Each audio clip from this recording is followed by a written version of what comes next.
The show starts in 3, 2, 1, go. What is going on, CaneSport, and good morning to you all. It is Azubi Charles, joined by Steven Wagner, and welcome to another episode of Good Morning CaneSport. It is Friday, January 17th, and we'd like to thank everyone for starting off your day with us as we talk about the latest Miami Hurricanes news. We're going to jump right into it with some team coverage on the site this morning. Make sure to check out our continued in-depth position-by-position breakdown. And today we take a closer look at the offensive line, which should be one of Miami's biggest strengths next season. They return a lot of guys up front, including Francis Mauigoa, Inez Cooper, Mark Bell, and Matthew McCoy, who saw a lot of action last year. So make sure to check out that piece that Matt did on the offensive line, who I think will be one of the driving forces of the 2025 Miami Hurricanes team.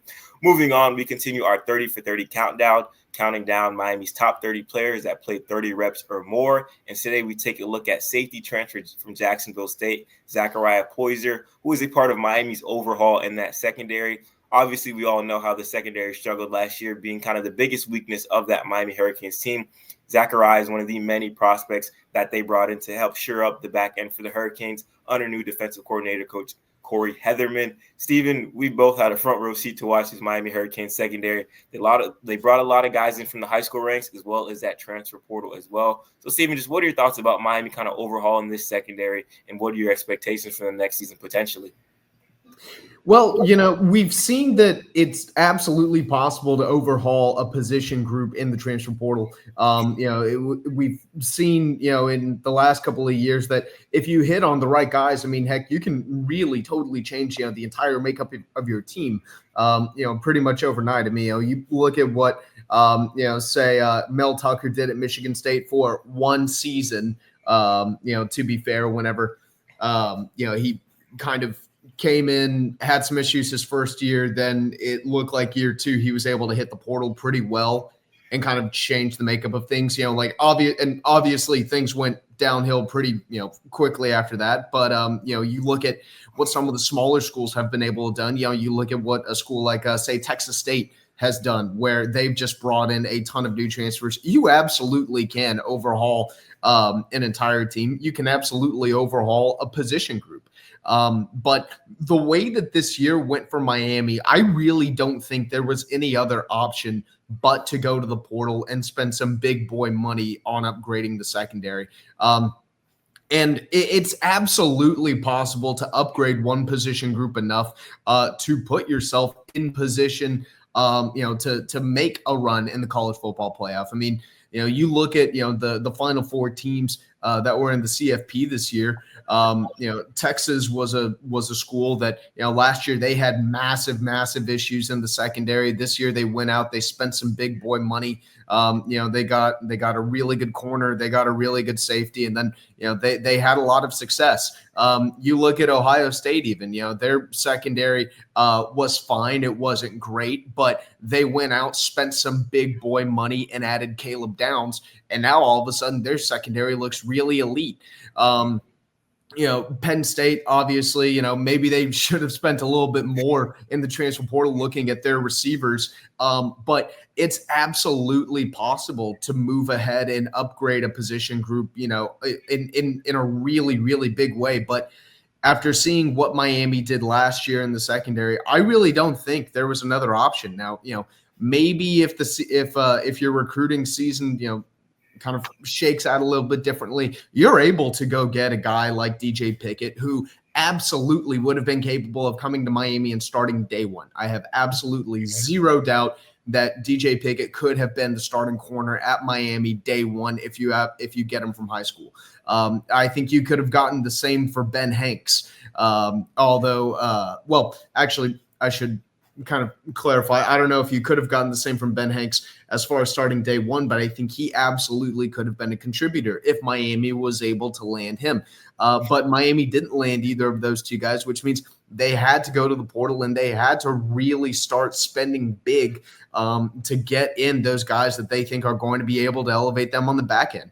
Miami's front seven last year, I mean, the defensive line was fine. The linebackers were not very good, but the secondary was just so absolutely horrendous that that really was an area that absolutely had to be fixed. It looks like they are fixing it. But I think we'll probably have a pretty good idea for how good or bad the secondary is going to be whenever we see them during the spring.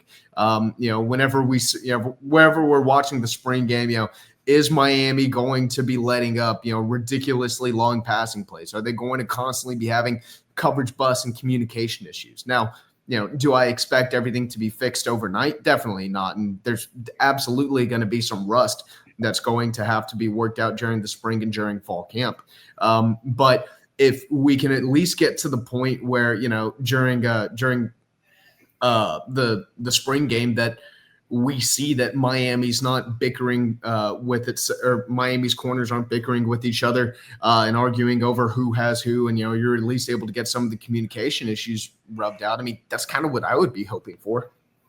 Yeah, really excited to see, like you mentioned, if all this movement in the secondary, whether that be through the high school ranks or the transfer portal, kind of works out for Miami, because we saw, especially in that last game against Syracuse and even in that game against Iowa State, man, Miami secondary got torched, and by the end of the year, dealing with injuries and lack of depth really took a big blow and really cost Miami, you could say, a few games. But I'm not going to point any fingers. Coach Mario Cristobal admittedly said, hey, it was my fault that we didn't have the depth and the production that we had back there. And he addressed that, bringing in guys like Zachariah Poyser, who was also named a freshman All-American, joining Miami cornerback O.J. Frederick. So the Hurricanes are going to have 2 freshmen All-American in that secondary next year, with a handful of other guys that they brought in from the portal from Arizona, as well as Washington State, who have a few years of eligibility left, as well as Charles Brantley out of Michigan State, who's a Sunshine State guy and is ready to commit and play for the Canes. So excited to see what this secondary can do. And, I think they're going to take a step in the right direction, because honestly, you can't get any worse than what they did last year. So excited to see what they can do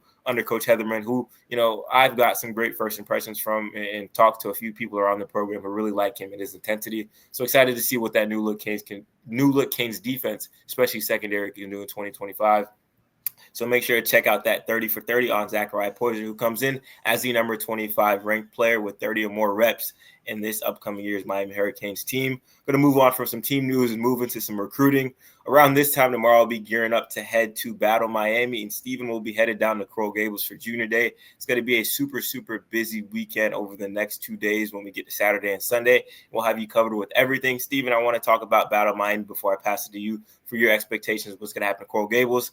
Obviously, like we said earlier this week, Battle Miami is the premier 7-on-7 event. You're going to see some of the top skill players in the country down there duking out, playing against each other, making big plays and all this stuff. And, this is a tournament that you see a lot of guys really make a name for themselves, kind of under the radar guys. You come to Battle Miami, you have all the scouts, you have all the cameras on, you make a real big name on yourself. And, I talked to University of Miami commit Camden Portis, who said, hey, I'm excited to play in Battle Miami, but I'm also excited to recruit a lot of guys too. So he said, hey, I'm excited to play, but, after the game, after we beat those guys, I'm going to be recruiting them to come play at Miami. So a lot of interesting storylines to watch at Battle Miami. And Steven, you're going to be in the thick of things down there at Coral Gables for the Junior Day. Just what are some of your expectations down there in Miami with all these top prospects coming through to check out the Canes?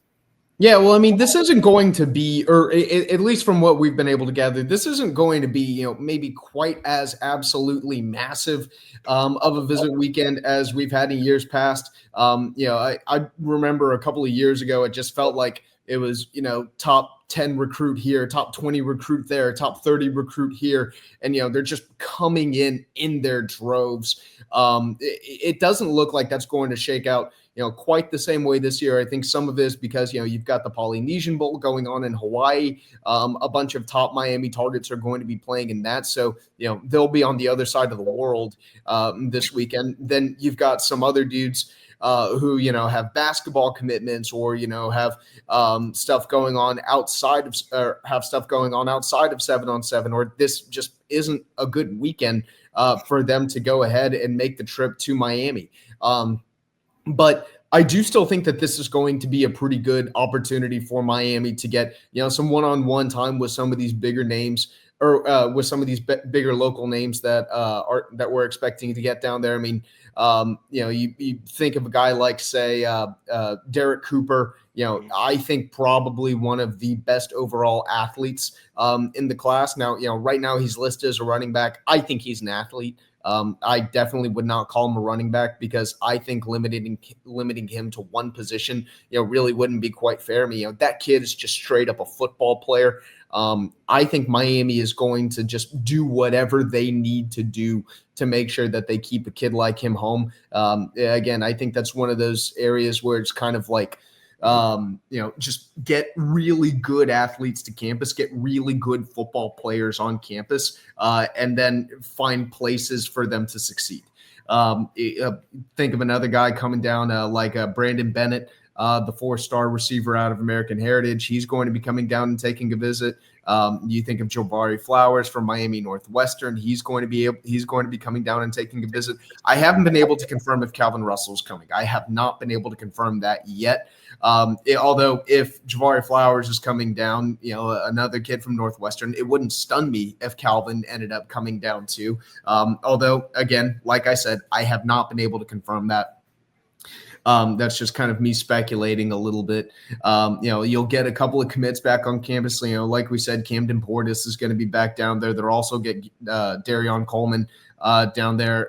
Jordan Campbell is not going to be able to make the trip. He's actually going to be in the SEC this weekend. He's going on a little tour where he's going to be checking out Auburn, Tennessee, Georgia, some of these bigger SEC programs that have continued showing interest in him.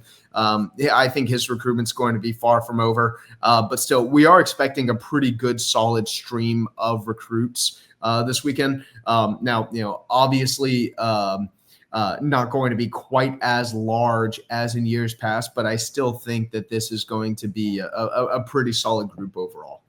Yeah, going to be some pretty significant names, like Steven said, trickling through Coral Gables. And hey, you never know what surprises may pop up with Mario Cristobal and those guys, with bringing in big-time recruits for a junior day like this. So make sure to stay tuned to CaneSport. We'll have you covered with all these top junior day stories. And one guy I want to talk about that's going to be a part of one of the 7-on-7 teams coming down there is Jaylen Waters. He's going to be playing for Raw Miami, one of the better teams that are going to be playing at that Battle Miami tournament. Steven, you've had the chance. You've been talking to him throughout the week. Just kind of what's the latest on him after picking his brain, earlier this week? Yeah, I absolutely do believe that it's going to be possible that, Miami could have a chance for Jaylen Waters. I like the direction that Miami is continuing to trend. I think the Hurricanes are doing pretty well for him. Everything that I've heard around Jaylen Waters has been good as far as, the way things have been going with Miami. Whenever, you look back to last year, kind of the job that Miami was able to do while he was still committed to Florida, getting him down to campus twice last season, him speaking very, very highly of the Canes, it really made me feel like, man, Miami is really going to have a chance here. Earlier this month, he already told me that Miami was definitely going to receive an official visit from him. I think the exact words that he used were for sure. They were going to for sure receive an OV from him. So that's certainly good news if you're a Hurricane fan. He still has, some other schools like I know Florida State's after him. He said that he's been in contact with LSU and Texas A&M. So, both of those schools being involved, that doesn't really, or both of the other in-state schools, continuing to be involved, that doesn't really surprise me very much either. I do like the job that Miami is doing. I think Miami is absolutely going to give themselves a shot for him. It would not surprise me if potentially something could happen this weekend. I definitely don't think that would come as like an overall shock or anything like that. But I think no matter what ends up happening, Miami's going to end up kind of playing the long game with this one. And actually, I should rephrase. I don't know if saying the long game is quite right. I don't know if that necessarily has like the right connotation to it, but this is going to be a long recruitment. I definitely think that no matter who he's committed to, this thing is going to go on for a while just because he's such a high profile player with so many schools showing very, very legitimate interest in him. It wouldn't stun me if there was a scenario where, he starts at Florida, flips to Miami, and then flips back to Florida before signing day. That wouldn't stun me either, because remember, Florida does historically have pretty freaking good ties to Tampa Armwood, and that historically has been a school that the Gators have kind of dominated the recruiting scene at. Now, Florida's downfall the last couple of years and Miami's resurgence, I think, is definitely helping a little bit. Miami's also kind of just done, a good job on the west coast of Florida, more generally speaking. But I definitely think that no matter what, Jaylen Waters recruitment is going to go on for a while.